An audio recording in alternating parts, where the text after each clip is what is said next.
Just 5 days before my wedding, my fiancé's best friend claimed our child wasn't mine. A DNA test revealed her shocking motive to ruin everything. My fiancé's jealous best friend tried to ruin our relationship. I'm so glad I trusted my instincts in relationship before believing her lies. I got engaged to my fiancé after 6 years of dating. We're the kind of people who never really wanted to get married in the first place, so we were happy with just being together. We moved in together after a year of dating and have been living together ever since. 2 years ago, my fiancée became pregnant unexpectedly. We weren't planning to have kids anytime soon, but both of us ended up being happy about it, and we were excited to start a family together. The baby was born, and it really changed things between us. We started talking about marriage and all that. Neither of us wanted a huge wedding, but I proposed to her in our living room, and we started to talk about going to the courthouse for a small ceremony followed by a dinner with our parents, siblings, and best friends. Our baby boy is the most wonderful child, and we were just a really happy family together. Oh, I guess I should say that our baby has Down syndrome. This doesn't change anything, but it's important to the story, so I'm just mentioning it. We set a date for the wedding on the long weekend so everyone could make it, but just 5 days before the wedding, I got a text from my fiancé's best friend Chrissy saying that there was something important she needed to tell me. She told me not to say anything to my fiancé. This was a little odd because, in the time that I've known the girl, we've hardly met just the two of us without my fiancé present. I thought she must be planning some sort of surprise for my fiancé and didn't think much about it. I told her we can meet during my lunch break at work, and she agreed to come to this cafe near my work. Again, before meeting her, I didn't think much of it. Now I wish someone had warned me. I walked into the cafe and saw her waiting for me. I made my way to her and sat down. I could see from the beginning that she looked pretty uncomfortable. I asked her if everything was fine, and she said that she has to tell me something difficult. I started getting concerned at that point. She told me to brace for it and said something so shocking that I thought it was some awful joke. She told me that my baby boy wasn't biologically mine. She went on to say that he was conceived on her birthday when she went out with my fiancé, and they both got very drunk, and my fiancé hooked up with some guy they met at the bar. I didn't know how to process this at first. I completely refused to entertain such thoughts. I know my fiancé. She's the love of my life, and she would never do something like this. I told this to Chrissy, and she told me that she's sorry to say this, but it's the truth, and she's sure of it. She told me that my fiancé was certain, and felt so guilty, that she wanted to get married and raise the child with me. Chrissy also said that's the only reason she started talking about marriage out of nowhere, even though she has never been the type of person who ever wanted to get married.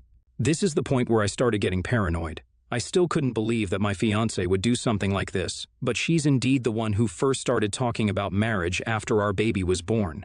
Also, Chrissy and her do go out sometimes and get a little too drunk. The birthday night she was talking about was one such day when my fiancé didn't come back home at the end of the night. I was sure that she had just stayed the night at Chrissy's place, but everything I had just heard made me paranoid.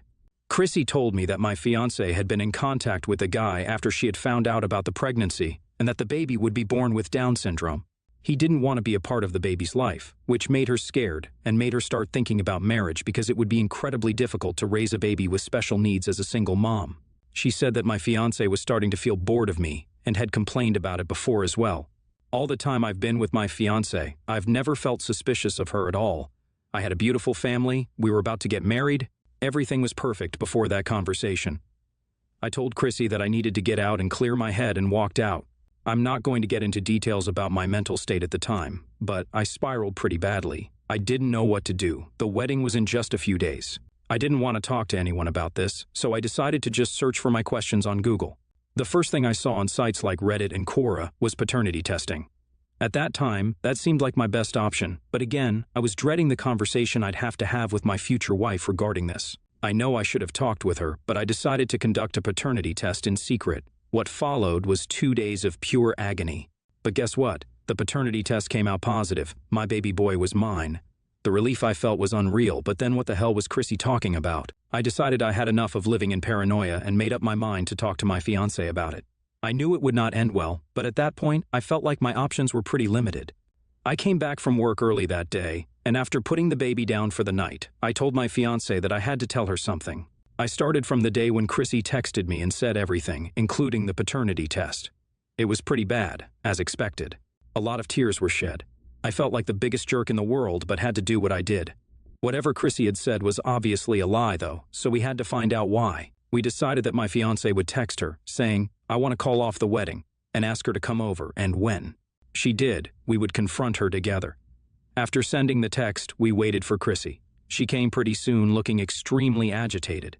She sat down in the living room and was just about to say something when I walked in. She froze the moment she saw me. I asked her why she tried to destroy our beautiful family. My fiancée was crying at that point, saying that she couldn't have imagined in her worst nightmare that her own best friend would try to do something like this. There was no point in denying it, so she broke down and explained everything. She told us that she was jealous of our family because nothing like that ever happened to her, and no one ever wanted to be serious with her. She planned to feed both of us lies and make us call the wedding off. I'm saying everything like she just told us everything, but trust me when I said it was incredibly difficult. She came over at around 9, and by the time she left, it was after midnight. My fiancé and I are just processing everything. Chrissy begged her to forgive her, but obviously, that's not happening. Then she got bitter and said that if our relationship was so great, then I wouldn't have gotten the paternity test in the first place. This hurt my fiancé, and she started crying. I understand her perspective. We're confused about what to do. We don't want to call off the wedding, but things are not really great between us. I thought maybe posting on Reddit and hearing your opinions would help. AITA for getting the paternity test? Chrissy and my fiancé met after she had started dating me, so she met us when we were already in a good place in our relationship. We never knew that she was jealous of us. I've talked to my fiancé, and apparently, she had mentioned a few times how nice it is to see our family, and that she wished to have something like that for her own. But my fiancé didn't think anything of it. We have cut all contact with her. I mean, it has just been a day, but that's how we want to proceed. The worst part, that woman is the godmother of our child. It's just so sad. The wedding is just a day away, and we still don't know what to do. Both of us still love each other, and we've just decided that we'll wake up in the morning and then decide what to do and tell our friends and family. If we do go forward with the wedding, we'll have to explain Chrissy's absence as well, which is just going to be unpleasant. We decided to go forward with the wedding. I'm a married man now. Read it. I mean, it was hardly a wedding in the first place. We just signed the papers, and it was done. That morning we woke up, looked at each other, and just knew that we want to spend our lives together. I apologized to my wife. Feels so great to say wife again for the paternity test and doubting her even for a second. I told her I love her, and she said that even though she's hurt, she still loves me and believes that we can move past this. We decided to cancel the small dinner party, though, because we just didn't have it in us to explain to everyone about Chrissy. We called our parents and friends and told them we'll make up for it real soon, and everyone was understanding.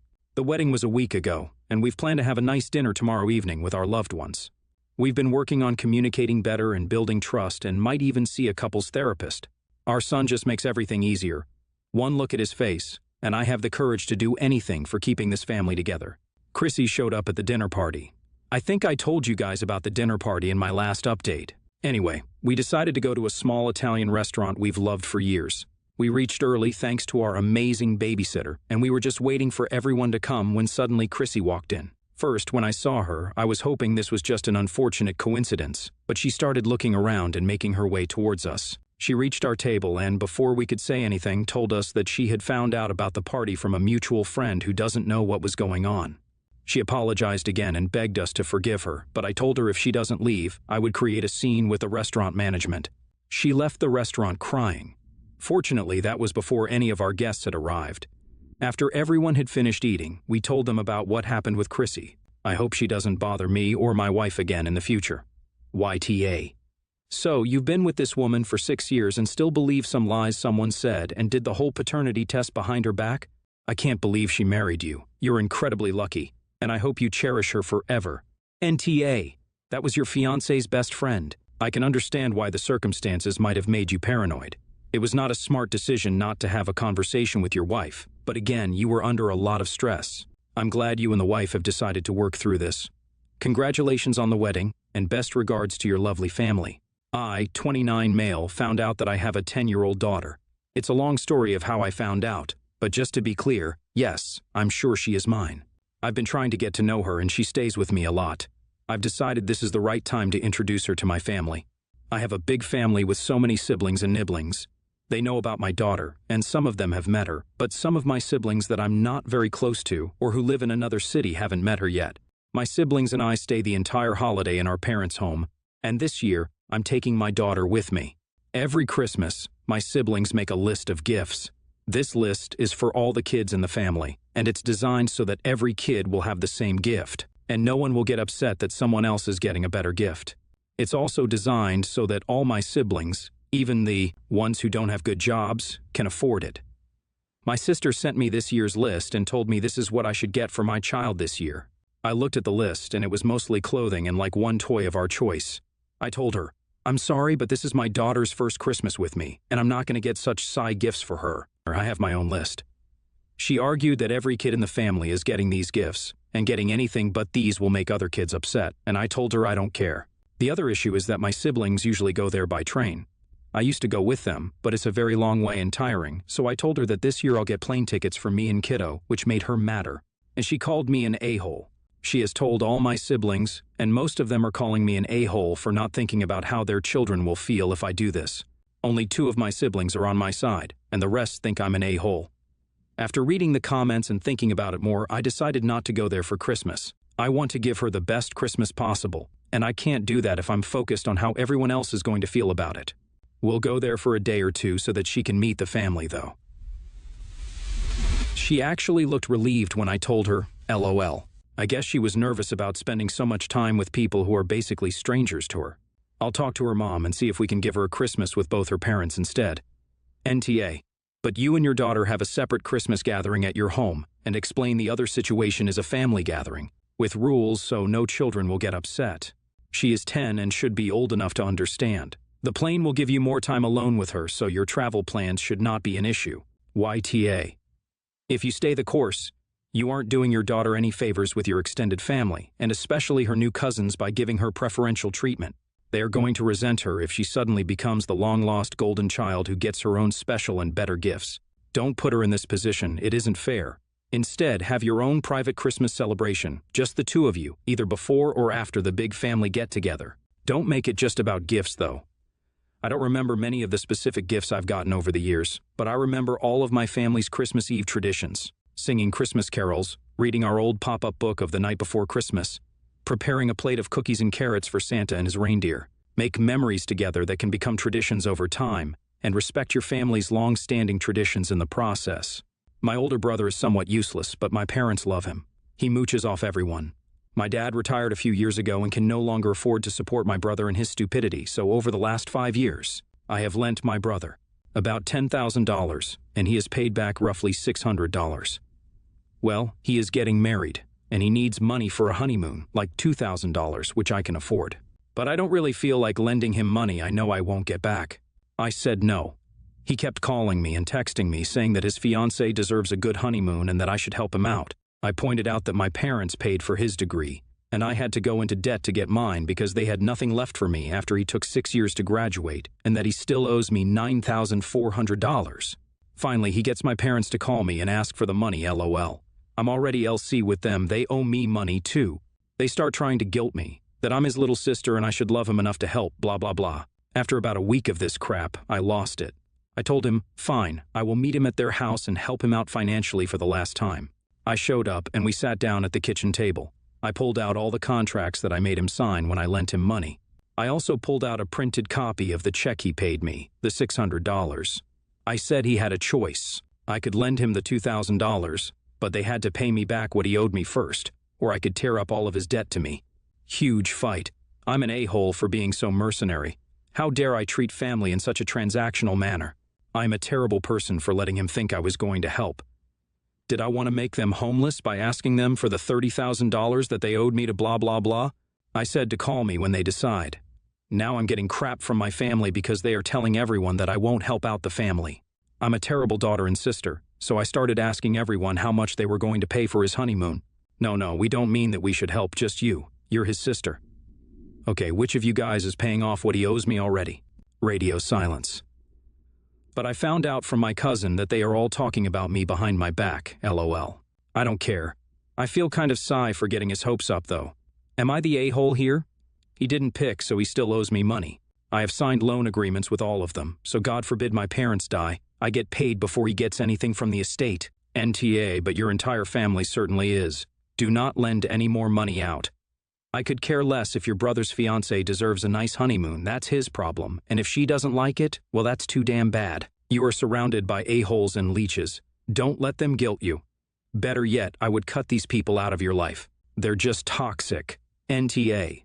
Your mother and father were hoping to dump your brother off on you. Your brother is a useless bum enabled by his family. They want to get him married and make it even harder for you to say no.